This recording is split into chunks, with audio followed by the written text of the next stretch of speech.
Hi, everyone. Um, Thanks, Gopi, for the introduction.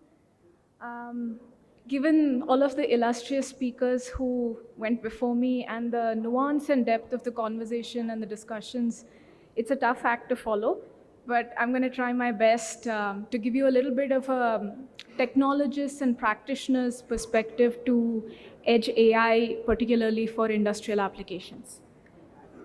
Um, so yesterday I was actually looking at Edge AI, just did a quick Google search, and the kind of phrases that I found was rise of edge, edge computing is great, edge computing is here. Um, so when you really think about what edge computing means, the ability to process data closest to its source, it's really not a new concept, at least not for me, because I started my career in signal processing. In fact, the first project that I ever did was implement a fast Fourier transform on a DSP. So the first time that actually edge computing came about, although that was not what it was called, was in what was called remote sensing. In fact, remote sensing, by its very definition, is not connected to anything. So there was an absolute need for data that is collected from these remote sensors to be processed right then and there. Of course, this was not intelligent by any stretch of imagination. It was just basic signal processing, a little bit of mathematical transforms here and there to just collect that data. But this happened way back in the early 1990s. As time went on, two big changes happened. One, of course, is networks opened up, remote locations weren't remote anymore, everything got connected. And the research into AI and ML, particularly with a lot of the complex and elaborate algorithms, started to increase, and the computational needs for implementing AI also increased. So naturally, there was a shift towards moving a lot of this intelligence to the cloud. In fact, cloud became the go-to place for implementing AI and deploying these really fancy deep learning neural network models. Now we've sort of come full circle, because now there is a recognition that cloud doesn't serve all applications equally. There are disadvantages, there is cost involved. And parallelly, somewhat spurred by this recognition is the tremendous increase that has happened in edge computing power. A few of the speakers before me talked about that. So just to put this in context, the latest chipsets that you see, in fact, Qualcomm's 8th generation chipset boasts of 32 tops. Tops for the uninitiated is tera or trillion operations per second. NVIDIA's latest GPU is capable of 275 tops. The numbers in themselves are not as staggering as the increase that has happened in the last 5 years. This is almost an order of magnitude higher in compute capability than what was there in, say, 2016 or 2017. And that's really the thing to take note. So why edge or why not edge? In fact, edge seems to be almost the intuitive choice for where data needs to be processed. There are several reasons for why this needs to be the logical choice for multiple application. Privacy and security for one. There was a discussion earlier about how there are security concerns, and the scalability of a solution by just restricting where the data is to as close to the source as possible naturally eliminates a lot of the security and privacy concerns. Cost efficiency is another. A few years back, and I think a lot of you might be able to relate to this hype that was there about big data. Big data was going to solve everything. Big data was going to give a lot of insights. People quickly realized that big data usually comes with big costs. And so just to give you a sense, there was a lot of discussion about video streaming. Today, if you have to stream an full HD video, which is actually not the highest quality, now you have 4K and 8K. To be able to stream a full HD video, you typically need about 10 megabits per second, Mbps. So if you're thinking about having a camera, say in an industrial setting for every production line, and you're streaming FHD data from all of these production lines up onto the cloud, storing them, retrieving them if necessary, you can quickly realize that this is going to become untenable. So edge computing sort of alleviates a lot of these cost concern by only providing what information is needed up into the cloud. So you do a lot of the processing where the data is being generated, where the video is being generated, and you only transmit relevant information to people who need to see it. Latency is perhaps the biggest reason why edge computing is becoming popular. Although not all applications require low latency, there are several which require immediate decision making, immediate actions. And in industrial settings, this could be defect detection, halting a process as soon as a defect is detected, alarms to be generated, surveillance applications where anomalies need to be detected and immediate action needs to be taken. For a lot of these applications, low latency is critical, and that's where edge computing has an edge, so to speak. The last bit, which probably is not mentioned very often, but again becomes very relevant if you think about one of the reasons for why edge computing again has an advantage is that the ability to have machine-specific or context-specific deployments on the edge. Now, if you had hundreds of machines or a fleet of thousands of manufacturing plants, now, if you had to build a digital twin or a model to capture the context of each one of those, and if you had to do it in the cloud, it becomes difficult to scale such a solution. But the same thing, if you're able to do it on the edge, customization becomes almost natural. Now you can have that device which has a specific model for that machine or that context. If you look at the projections for how many connected devices are going to come on board in the next several years, and the amount of data that's going to be generated, it's actually mind-boggling and it's staggering. And it's almost obvious that the only way to handle a lot of this data and really extract information out of it is to be able to at least do a majority of the processing on the edge. But it's not all hunky-dory when it comes to edge processing. There are several challenges. Again, a few of these were addressed in the discussions before. There are, no matter how many, how much improvement has happened in edge compute over the years, it is a constrained environment. And it's not just from a processing power standpoint, it's also from power consumption, the amount of data that can be stored, as well as scalability. So a lot of these challenges need to be taken into account when designing edge solutions, and the trade-offs need to be considered as well. The other challenge is the amount of diversity that's present when you talk about edge devices, not just in the edge devices which are used for computing, but also on the sensors or other machines from which data is being collected. And there is still a little bit of lack of standardization of the communication protocols and the kind of devices that need to be catered to.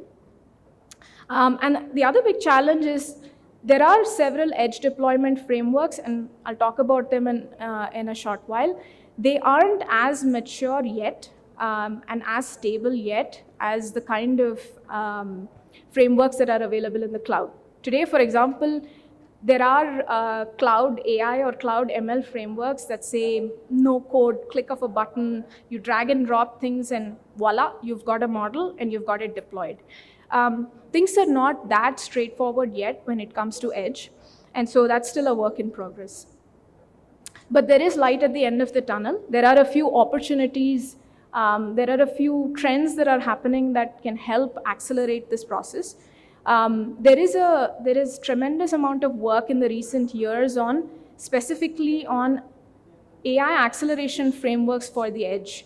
TF-Lite, TensorRT, these are all TensorFlow-based frameworks that allow you to quickly transform an AI model into something that's ready for deployment on an edge device. MediaPipe is another one that allows you to run multiple models simultaneously on single input streams. Snappy is actually Qualcomm's framework for their NN acceleration on Qualcomm's chips. GStreamer is NVIDIA's framework for acceleration on NVIDIA edge devices. So a lot of these are coming into play, but the challenge still is they are still very, very device specific. So the step towards getting there is some level of abstraction between edge devices and the place where the data is generated and the place where they're deployed. The other thing that's happening is edge devices are getting more and more specific, unlike the cloud where you have the luxury of making it generic and making it applicable for several different types of applications. Edge device architectures have become more and more geared towards specific applications, specific contexts, and specific data even. This is also something to take advantage of because it lends itself to the kind of customization I was talking about earlier. And the last, which I think was touched upon, which is where do 5G and edge AI sit exactly? They are intricately linked. The thing with 5G is, and the thing that happens with anything that's, I've got a bigger pipe now, so now there's going to be more things going through that pipe.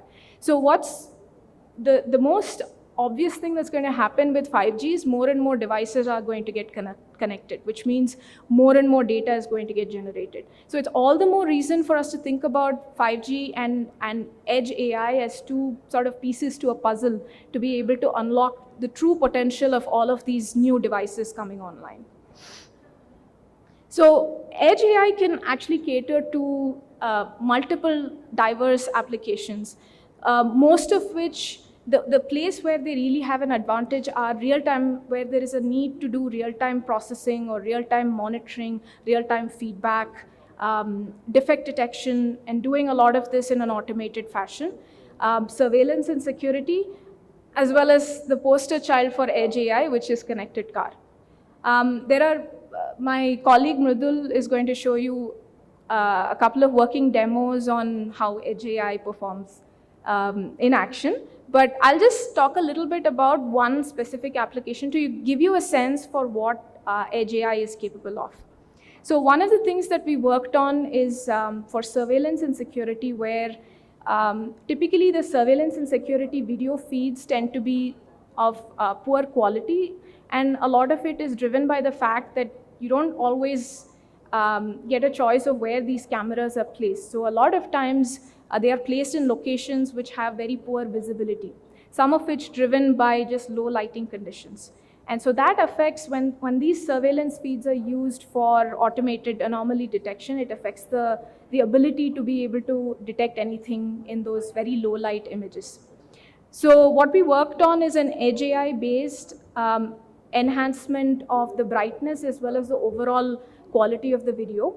This solution actually runs on any of the common edge devices, Qualcomm, Intel, NVIDIA.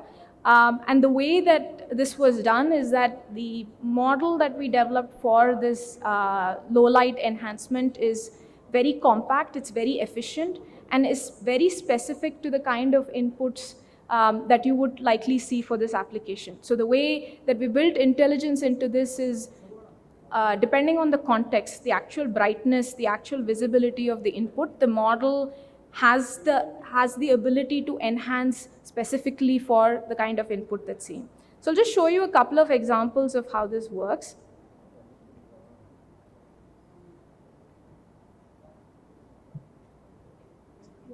Video? Sorry, I don't know why the video doesn't play.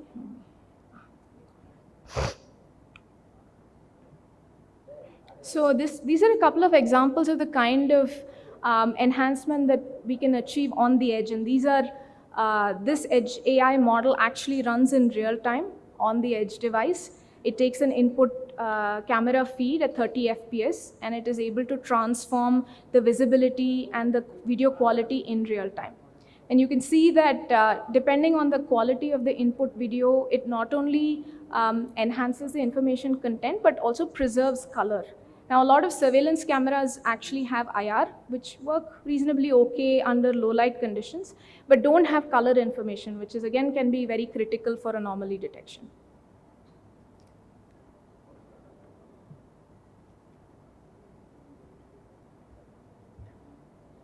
So I'll just end this section and I'll hand over to Mridul in a short while. Just wanted to talk a little bit about where this is all headed. And again, the speakers before me alluded to this, that it's not really an either or choice. There really is a continuum all the way from edge to the cloud, and the lines sometimes get blurry when you talk about edge device versus edge gateway versus on-prem versus cloud. So there are a lot of choices in between, and the only way to actually achieve specific objectives of an application is to be able to choose the right technology or combinations of technology for the right applications. For example, in a lot of cases, if there is a need to do something in real time and there is a need for low latency, it makes absolute sense to be able to deploy this on an edge device. But in large parts, especially for models, AI models that require a lot of data for training, require a lot of context for training, and probably need to do it over and over again. There are applications where it's not a one-time thing where you train a model and you just deploy it and you're done. You need to constantly update it, maintain it. When data changes, when sensors change, they need to be upgraded, they need to be on point. So in applications like this, the involvement of the cloud in this whole process is absolutely necessary. And so the right way to look at how to actually look at intelligence, the only way to do it is to be able to do parts of it on the edge or a set of edge devices and parts of it on the cloud. Now, where those choices, how those choices are made and where these models are deployed and maintained and trained, that will depend on each specific application. So with that, I'll just hand it over to Mridu.